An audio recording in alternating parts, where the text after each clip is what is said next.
प्रभु जी अभी जैसे 5th canto में जैसे उसमें 19 चैप्टर में देवता भगवान की प्रार्थना कर रहे हैं, और उसके अंदर एक वर्ष में देवता कहते हैं कि जो सकाम भक्ति भी करता है, अगर कोई मान लो भगवान विष्णु की, तो slowly his heart gets pure and he will achieve, क्योंकि भगवान की कृपावश, भगवान की जो कृपा है उससे उसको जो सर्वश्रेष्ठ जो फल है, यानी कि भगवान की सेवा और वैकुंठ वास और गोलोक, उनके साथ में वो प्राप्त हो जाएगा।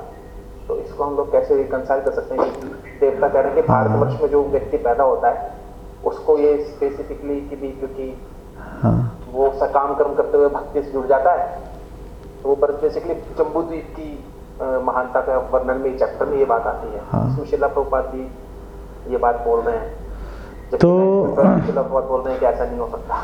सकाम कर्म से जो है 2 तरह के प्रभाव आते हैं। तो प्रश्न ये है कि सकाम कर्म से अगर सकाम कर्म करना इतना खतरनाक है, जैसे श्रीला प्रभुपाद भगवत गीता के 9वें अध्याय के 12वें श्लोक के व्याख्या में बता रहे हैं, लेकिन 5वें भागवतम के 5वें स्कंद में तो देवी देवता भगवान की स्तुति करते हुए कह रहे हैं कि सकाम कर्म करने से चित्त की शुद्धि होती है। तो बात यहाँ पर बेसिकली संकल्प की आ रही है। हम अभी भी बात कर रहे थे दान पुण्य की, हम किस संकल्प से हम किसी कार्य में प्रवृत्त हो रहे हैं।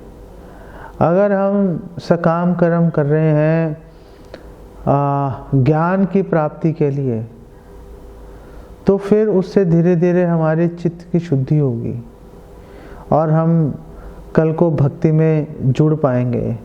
लेकिन सकाम कर्म अगर हम कर रहे हैं कि गिव एंड टेक, एक व्यापार के माध्यम से, एक व्यापार की तरह कि आज हम कुछ कार्य कर रहे हैं, कल हमें उसके बदले में इस जन्म में या अगले जन्मों में हमें उसका फल प्राप्त होगा कई गुना मिलकर, तो वो तो व्यापार है, उससे हमारा हृदय और अधिक कठोर होता जाएगा।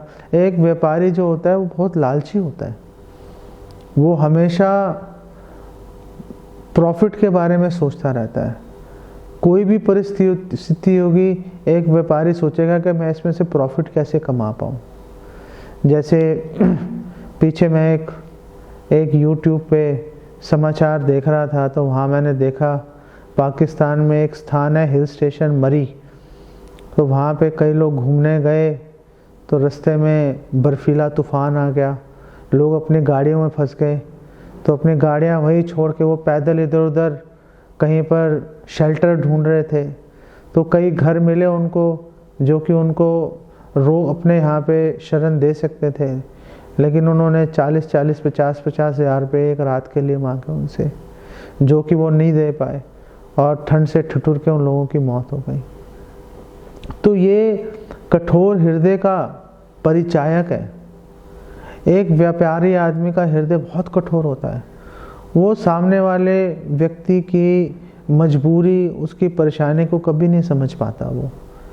इसीलिए श्रील प्रभुपाद यहाँ पे बता रहे हैं कि सकाम कर्मी जो है बहुत खतरनाक होते हैं वो। लेकिन अगर हम सकाम कर्मों में प्रवृत्त हो रहे हैं जो वेदों के अंदर दे रखे हैं, ज्ञान प्राप्त करने की इच्छा से, वैराग्य प्राप्त करने की इच्छा से, तो अगर आप योगा लैडर को देखो तो आप सकाम कर्म से निष्काम कर्म और निष्काम कर्म से फिर आप धीरे धीरे ज्ञान की ओर आप अग्रसर हो सकते हो।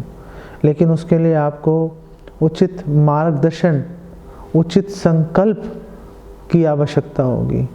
अगर वो संकल्प नहीं है, फिर तो सकाम कर्म से भगवान के विमुख होना उसकी संभावना ज़्यादा है, और ज़्यादातर हो ही ऐसा रहा है, ज़्यादातर हो ही ऐसा रहा है। इसीलिए तो बोला है कि मनुष्यानाम सहस्त्रेषु कश्चिद् यतति सिद्धे, कोई हजारों लाखों में से एक व्यक्ति कोशिश करता है। क्यों बोल रहे हैं? मंदिरों में तो जो है दिन रात लोग पैसों की बारिश कर रहे हैं, लोग चढ़ावा चढ़ा रहे हैं, तो फिर आखिर ये क्यों कह रहे हैं भगवान कृष्ण कि कोई विरला ही मुझे समझने का प्रयास करेगा? संकल्प, गलत संकल्प के कारण, अगर हमारा संकल्प गलत होगा, अगर हम गलत इच्छा हृदय में रख के मंदिर में या भक्तों में या कहीं पर भी हम अगर दान इत्यादि देते हैं, उससे कभी भी हमें हमारा कल्याण नहीं होगा। हम और अधिक फंस जाएंगे। उरु दामनी बद्धा, पहले से बंधे हुए हैं और अधिक हम कठोरता से प्रकृति के तीनों गुणों में बंध के रह जाएंगे हम लोग। ठीक है, संकल्प ठीक रहना चाहिए।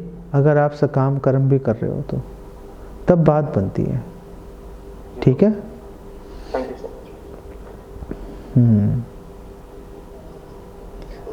इसमें मैं ये कहना चाहूँगा कि जी, जो काम कर्म की बात हो रही है, मतलब कोई व्यक्ति इतना बद्ध होता है कि वो उससे चाह के भी नहीं निकल पा रहा, तो मजबूरी में वो जहाँ भी ऐसी बातें आती हैं तो मजबूरी में उसको अलाउ किया जाता है कि चलो कर लो एक चीज़। ऐसा रिकमेंडेशन तो कहीं नहीं है ना, सकाम कर्म करो। Am I right? रिकमेंडेशन सकाम, जो हमारे वेद हैं, वेदों में क्या मतलब, जो सकाम कर्म की जो सुझाव दिया गया है वो तो मजबूरी में दिया गया है। प्रश्न ये है एक्चुअली में क्या है कि मजबूरी मैंने दे रखा। हमारे शास्त्रों में, वेदों में, हमारे पुराणों के अंदर, भगवत गीता, भागवतम आप देखेंगे। अगर भागवतम तो चलो खैर शुद्ध पुराण, शुद्ध ही है, वो तो अमल पुराण है वो। लेकिन वेदों में अलग अलग लोगों के लिए, जिनकी चेतना के अलग अलग स्तर हैं, उनके लिए अलग अलग कार्यों की व्याख्या की गई है। आप एक दूसरी क्लास के बच्चे को पीएचडी का कोर्स नहीं पढ़ा सकते, उसको दूसरी क्लास का ही कोर्स पढ़ाना पड़ेगा, तभी उसके दिमाग में घुसेगा और तभी कभी जाकर वो अगर सही, अगर सत्संग में रहा तो कभी जाकर वो पीएचडी भी कर पाएगा। बीच में कहीं भी छोड़ सकता है वो, लेकिन पीएचडी करने की भी संभावना है, लेकिन अभी तो उसको दूसरी कक्षा का ही पाठ पढ़ाना पड़ेगा।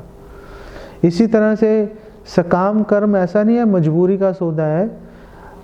अलग अलग व्यक्तियों की चेतना के अनुसार हमारे वेदों में अलग अलग प्रकार के अनुष्ठानों का अनुशंसा की गई है, उसका सुझाव दिया गया। तो ये मैं शायद शब्द सही यूज नहीं किया। मेरा मतलब क्या था कि जी, मजबूरी मीन्स जैसे कोई भक्त है, अभी उसको अगर हम बोलेंगे नहीं आप ये छोड़ दो, तो वो क्या है, वो जो अन्नाभिलाषा शून्यम है वो नहीं कर पाएगा वो। तो अभी क्या है, उसको जो बोला जा रहा है कि चलो आप ये कर लो, तो इस सेंस में मैं कह रहा हूँ कि वो ऐसा कोई शास्त्रों का निर्देश नहीं है कि शुद्ध भक्ति का निर्देश शास्त्रों के अनुकूल तो, लेकिन जिन लोगों को जो छूट दी जा रही है वो नहीं पकड़ सकते वो चीज़ हायर लेवल, तो उस तरह की मजबूरी की बात कर रहा हूँ। हाँ, आपको योग्य व्यक्ति देखकर ही इस तरह का सुझाव देना होगा। अगर कोई व्यक्ति अभी आसक्त है अपनी संपत्ति से, धन से, परिवार से, अगर आप उसको बोलेंगे अरे सब बेकार है भैया शुद्ध भक्ति करो, तो वो अपने घर को नहीं छोड़ेगा, आपको ज़रूर छोड़ देगा वो।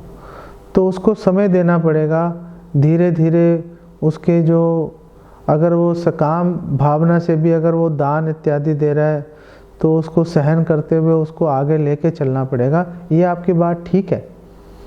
और धीरे धीरे जब उचित समय आएगा, चाहे वो 1 वर्ष में आए चाहे 20 सालों में आए, उस समय आप इस तरह की बात उसको बता सकते हो कि देखो अंततः तो शुद्ध भक्ति जीवन का लक्ष्य है। अगर भगवान कृष्ण को प्राप्त नहीं किया तो सब कुछ विफल ही है, बेसिकली तो सब कुछ बेकार है। इनफैक्ट भागवतम के दूसरे स्कंद में 9वें अध्याय में ब्रह्मा जी जब उन्होंने भगवान के दर्शन किए और उन्होंने पूछा, हे भगवान आप मुझे सारी बातें ठीक है, आप मुझे ये बताइए कि सर्वश्रेष्ठ वरदान क्या है। तो भगवान ने बोला सर्वश्रेष्ठ वरदान मेरा दर्शन है। ये बात जो है कि भगवान का दर्शन ही सर्वश्रेष्ठ वरदान है, बाकी सब बेकार है। और भगवान के दर्शनों की अभिलाषा को अपने हृदय में अधिक से अधिक गाढ़ा करने का प्रयास करना, यही जीवन का लक्ष्य है हमारा। इसी के ऊपर पूरा जोर लगाना चाहिए। ये बात कई बार कई वर्षों तक प्रतीक्षा करनी पड़ सकती है हमें किसी को बताने के लिए, लेकिन एक जनरल लेक्चर में तो हम ये बात बोल सकते हैं ताकि कम से कम उसके कान में पड़ती रहेगी ये बात। वो ये सोचता रहेगा कि ये दूसरों के लिए है, मेरे लिए नहीं है, लेकिन कम से कम उसके कान में तो ये बात जाएगी। और फिर कभी मौका आएगा तो आप उसको बोल सकते हो कि ये बात भैया उसके लिए भी है और तुम्हारे लिए भी है, तो फिर वो इसका प्रतिरोध नहीं कर पाएगा। तो आप 1-to-1 डिस्कशन में मत बोलिए, लेकिन लेक्चर्स में बार बार बोलने से व्यक्ति के हृदय में बदलाव आता है, व्यक्ति उस बात को सहन करने की योग्यता हासिल कर लेता है। बड़े धैर्य के साथ में एक जो प्रचारक है, बड़े धैर्य के साथ चलना पड़ता है उसे। बड़े ये सोचना पड़ता है, एक जो अच्छा प्रचारक है, अच्छा प्रचारक उसी को कहते हैं जिसको पता है कि किस समय किसको क्या बोलना है। अगर ये बात समझ में आ जाए, बस वो मैच्योर परिपक्व प्रचारक, वरिष्ठ वैष्णव बन जाता है वो।